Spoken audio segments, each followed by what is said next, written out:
Good morning. तो daily daily current affair पढ़ते पढ़ते पढ़ते पढ़ते बोर हो गए, तो आज पढ़ते हैं हम पर्यावरण, जो एनवायरनमेंट है उसके उसके इम्पोर्टेंट क्वेश्चंस। ठीक है, पर्यावरण के ऊपर आधारित जो इम्पोर्टेंट क्वेश्चंस हैं आज हम वो पढ़ने वाले हैं। मैं भी पढ़ाते पढ़ाते बोर हो गए, आप भी बोर हो गए, तो चलिए आज पर्यावरण के ऊपर आधारित क्वेश्चन देख लेते हैं। तो ये आज हम 25 क्वेश्चन इसके अंदर कवर करने वाले हैं जो एग्जाम के पॉइंट ऑफ व्यू से बहुत ही महत्वपूर्ण होने वाले हैं। अगर आपको ये वीडियो पसंद आए तो प्लीज़ वीडियो को लाइक करें, शेयर करें और मुझे कमेंट करके बताएं कि आपको क्या बीच बीच में पर्यावरण के ऊपर आधारित क्वेश्चन चाहिए या नहीं चाहिए। अगर नहीं चाहिए तो ये आज पहला और आखिरी वीडियो होगा, और अगर चाहिए तो आप मुझे कमेंट करके बता सकते हैं। तो सबसे पहले क्वेश्चन के साथ है, वायुमंडल में ओजोन परत। तो ओजोन परत क्या होती है?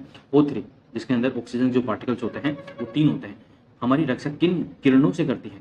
जो रेज होती है, ठीक है, किन किरणों से करती है? तो पराबैंगनी किरणों से करती है। और ये सूर्य से निकलने वाली टाइप सी किरण होती है। कौन सी होती है? टाइप सी किरण होती है, जिससे हमें बचाती है। और ये अगर ओजोन परत ना हो और यह किरण अपने ऊपर धरती के ऊपर गिरे, पृथ्वी के ऊपर गिरे, हमारी स्किन के ऊपर गिरे, तो ये कैंसर कारक बन सकती है।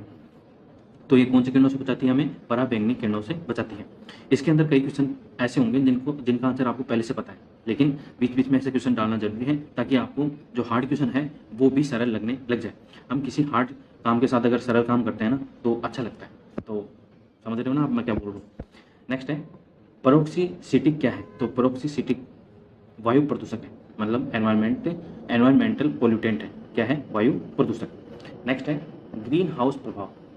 Green house, green energy effect के कारण पृथ्वी का तापमान क्या होता है? तो जो ग्रीन हाउस इफेक्ट होता है वो उससे क्या होता है? पृथ्वी का तापमान बढ़ता है। तो जैसे कृत्रिम रूप से ग्रीन हाउस इफेक्ट बनाते हैं, तो कांच का एक ऐसा घर बनाते हैं, ठीक है, और उसके ऊपर जैसे क्या पड़ती है? सूर्य की किरणें पड़ती है, तो वो आ तो जाती है अंदर, लेकिन वो बाहर नहीं निकल पाती है। इसी को कहा जाता है ग्रीन हाउस इफेक्ट। भारत में सबसे अधिक वन के क्षेत्र में यह किस प्रदेश में पाए जाते हैं? तो मध्य प्रदेश के अंदर भारत में सबसे सर्वाधिक वन क्षेत्र पाया जाता है। और ये भारतीय वन स्थिति रिपोर्ट, भारतीय वन स्थिति रिपोर्ट 2021 के अनुसार है। कौन से? 2021 के अनुसार। तो इसकी रिपोर्ट के ऊपर मैंने वीडियो बना रखा है, तो आप प्लेलिस्ट में जाके देख सकते हैं। एनवायरमेंटल की जो प्लेलिस्ट है वहाँ से जाके आप देख सकते हैं। नेक्स्ट है, भारत में सबसे अधिक वन देख लिया हमने, मध्य प्रदेश में है। वायुमंडल में कौन सी गैस सर्वाधिक रूप से पाई जाती है? तो ये तो आपको पता होना चाहिए कि वायुमंडल में सर्वाधिक जो गैस है वो कौन सी है? नाइट्रोजन। कौन सी है? नाइट्रोजन 78%। कितनी है? 78%। जबकि जो ऑक्सीजन है हमारी वो कितनी है? वो है 21%। नेक्स्ट है, किसी क्षेत्र में पेड़ों के उगने के लिए किसी क्षेत्र में पेड़ों के उगने के लिए अपेक्षित न्यूनतम तापमान कितना होना चाहिए? तो 4 डिग्री सेल्सियस होना चाहिए। कितना होना चाहिए? 4 डिग्री सेल्सियस। जहाँ पर 4 डिग्री सेल्सियस से तापमान कम होता है वहाँ पर किसी भी प्रकार की कोई वनस्पति नहीं पाई जाती है। जैसे कि हिमालयन क्षेत्र में किसी भी प्रकार की कोई वनस्पति नहीं पाई जाती है, क्योंकि वहाँ का जो तापमान है वो नेगेटिव के अंदर बर्फ जमी रहती है। आपने देखा वहाँ पर कोई वनस्पति उगती है? नहीं देखा ना, तो वैसा ही। नेक्स्ट है, भारत में वन अनुसंधान केंद्र कहाँ पर स्थित है? तो भारत में वन अनुसंधान केंद्र देहरादून के अंदर स्थित है। ये कहाँ पर है? ये उत्तराखंड के अंदर है। और यही क्या रिपोर्ट निकालता है? वन स्थिति रिपोर्ट निकालता है। और प्रत्येक 2 वर्ष में ये रिपोर्ट जारी की जाती है। 2019 में आई थी, इससे पहले 2016 में आई थी, और अब आई 2021 में आई है, और अब कब आएगी? 2024 के अंदर आएगी, ठीक है, या 2023 के एंड के अंदर आएगी। तो 2019 और 2021 के ऊपर मैंने वीडियो बना रखा है, आप जाके देख सकते हैं प्लेलिस्ट में।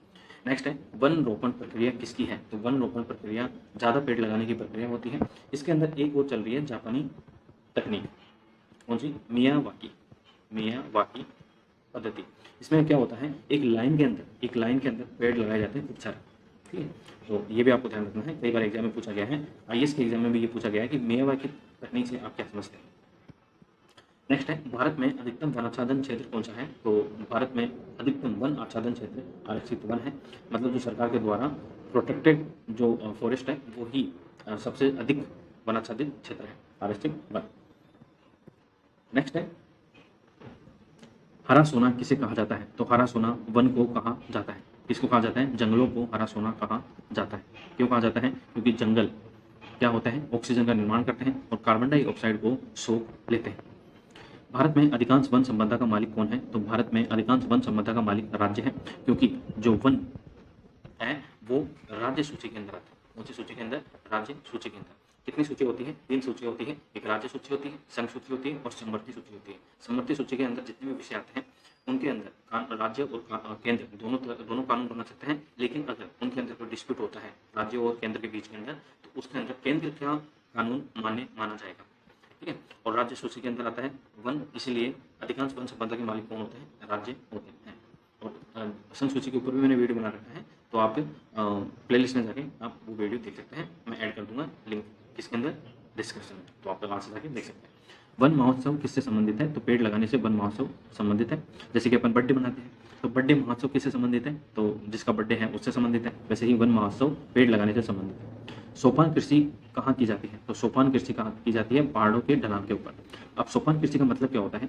आपने देखा होगा ऐसे सीढ़ी नुमा, तो ये जैसे ये पहाड़ है, ठीक है, तो पहाड़ के ऊपर ऐसे सीढ़ी नुमा संरचना बना लेते हैं, तो इसी को कहा जाता है सोपान कृषि, ताकि जो पानी पहाड़ के ऊपर बरसात का जो पानी गिरे वो ऐसे धीरे धीरे ऐसे ऐसे उतर के आए। तो अगर ढलान होगा तो जो बीज वगैरह होंगे, जो कृषि वगैरह होंगे, वो तो बह के नीचे आ जाएंगे, तो कोई फायदा होगा नहीं। तो इसलिए इस कृषि को क्या कहा जाता है? सीढ़ी नुमा या सोपान कृषि कहा जाता है। पर्यावरण अध्ययन की प्रकृति कैसी है? तो पर्यावरण अध्ययन की जो प्रकृति है, जो पर्यावरण का अध्ययन करने वाले जो वैज्ञानिक है, वो किस प्रकृति का इस्तेमाल करते हैं पर्यावरण के अध्ययन के लिए? तो बहु अनुशासनिक प्रकृति का अध्ययन, प्रकृति का पद्धति से अध्ययन करते हैं, मतलब बहुत ही स्लोली तरीके से अध्ययन करते हैं। जैसे अपन पढ़ाई भी करते हैं तो अनुशासनिक तरीके से करते हैं, ठीक है, इधर उधर नहीं भागते, कंसिस्टेंट रहते हैं, तभी रिजल्ट मिलता है। नेक्स्ट है, हम चारों ओर जिन दिशाओं से घिरे हुए हैं उनका योग क्या कहलाता है? तो चारों दिशाओं का योग, ठीक है, पर्यावरण कहलाता है। क्या कहलाता है? पर्यावरण। वैश्विक पर्यावरण के लिए सर्वाधिक महत्वपूर्ण वन कौन सा है? तो उष्णकटिबंधीय वन वैश्विक पर्यावरण के लिए सर्वाधिक महत्वपूर्ण होते हैं, उष्णकटिबंधीय वन, ठीक है। सदाबहार वन एक स्टेप नीचे वाला होता है। ये सदाबहार वन में तो क्या होता है, किसी भी तरह से वो वन समाप्त नहीं होते हैं, चाहे वो पतझड़ वन हो या किसी तरह के, मतलब उसके अंदर सभी तरह के वन मौजूद होते हैं, इस वजह से वो सदाबहार हमेशा हरे ही रहते हैं। इसलिए वैश्विक पर्यावरण के लिए जो सर्वाधिक महत्वपूर्ण वन है वो उष्णकटिबंधीय वन मौजूद होते हैं। और इंडिया के अंदर कौन से वन पाए जाते हैं? तो उष्णकटिबंधीय और उपोष्णकटिबंधीय वन पाए जाते हैं। पर्यावरण उन बाहरी दशाओं और प्रभावों का योग है जो पृथ्वी तल पर जीवों के विकास चक्र को प्रभावित करते हैं। यह कथन किसने दिया था? तो ये निकोलस ने दिया था, जो कि एक पर्यावरणविद थे। तो ऐसे क्वेश्चन भी बन सकते हैं एग्जाम के अंदर कि यह कथन किसने दिया था, तो वो भी आपको ध्यान रखना है कि पर्यावरण उन बाहरी दशाओं और प्रभावों का योग है, एडिशन है, जो पृथ्वी तल पर जीवों के विकास चक्र को प्रभावित करते हैं। तो वो पर्यावरणविद थे निकोलस, जिन्होंने ये कथन कहा था। पर्यावरण एक बाह्य शक्ति है जो कि हमें प्रभावित करती है। यह कथन किसका है? तो यह कथन है सीसी पार्क का। किसका है? सीसी पार्क का। विश्व में पर्यावरण जागरूकता की शुरुआत किसने की थी? तो विलियम हेवेट ने विश्व में पर्यावरण जागरूकता की शुरुआत की थी। ये मोस्ट इंपोर्टेंट क्वेश्चन है तीनों, निकोलस, सीसी पार्क और विलियम हेवेट का। पर्यावरण का जैविक कारक क्या होता है? तो पर्यावरण का जैविक कारक होता है वनस्पति। ठीक है, क्या होता है? वनस्पति, क्योंकि इसी से क्या बनता है? जंगल बनता है, जंगल से पर्यावरण का निर्माण होता है। तो जैसे ह्यूमन बॉडी है, मानव शरीर है, तो मानव शरीर का जो जैविक कारक है वो क्या है? वो है कोशिका, क्योंकि इसी से तो हमारे शरीर की संरचना होती है। एक कोशिका जब विभाजित होती है तभी हमारे अंगों का निर्माण होता है, और अंगों के निर्माण के साथ साथ हमारी बॉडी का निर्माण भी होता है। तो कोशिका के ऊपर भी मैंने वीडियो बना रखा है, उसका लिंक भी मैं डिस्क्रिप्शन में दे दूंगा, तो आप जाके देख सकते हैं। नेक्स्ट क्वेश्चन है, ये किसका कथन है कि जीवों के पारिस्थितिक कारकों का योग पर्यावरण है? तो ये ए फिटिंग का है। किसका है? ए फिटिंग का। पर्यावरणीय निश्चयवाद के प्रतिपादक कौन थे? तो कार्ल रिटर पर्यावरणीय निश्चयवाद के प्रतिपादक थे। वर्ष 2002 को संयुक्त राष्ट्र संघ ने किसका अंतर्राष्ट्रीय वर्ष घोषित किया था? तो सतत विकास का अंतर्राष्ट्रीय वर्ष घोषित किया था वर्ष 2002 को। अब कितने सतत विकास लक्ष्य हैं हमारे पास? SDG, जिनको इंग्लिश में कहा जाता है सस्टेनेबल डेवलपमेंट गोल्स। तो कितने हैं ये है 17। कितने हैं? 17। विश्व पर्यावरण दिवस किस तारीख को मनाया जाता है? तो हाल ही के अंदर मनाया गया, क्योंकि जून का महीना चल रहा है, तो 5 जून को विश्व पर्यावरण दिवस मनाया गया। तो इस वर्ष की थीम क्या थी, ये आप मुझे कमेंट बॉक्स में बताइए। और आज का अंतिम क्वेश्चन है, पर्यावरण का संतुलन बनाए रखने के लिए वनांतकृत क्षेत्रफल कितना प्रतिशत होना चाहिए? तो सभी को पता है, ये तो मतलब सभी को पता होना चाहिए कि 33% वन होने चाहिए पर्यावरण का संतुलन बनाए रखने के लिए। अगर इससे कम वन होते हैं तो हम कार्बन डाइऑक्साइड को वो जितनी अपन उत्सर्जित करते हैं वो उतना सोख नहीं पाएंगे, और उसके जो रिवर्स इफेक्ट है वो मानव शरीर के ऊपर पड़ेंगे, पर्यावरण के ऊपर पड़ेंगे, जो हमको भुगतने को अभी अपन भुगत भी रहे हैं। जैसे अभी आप बिजर जोई तूफान है, कहाँ पर? बिजर जोई तूफान हाई अलर्ट पे अभी, इसकी रफ्तार 150 किलोमीटर प्रति घंटा है। 150 किलोमीटर प्रति घंटा, इतनी तेज हवा चल रही है यहाँ पर।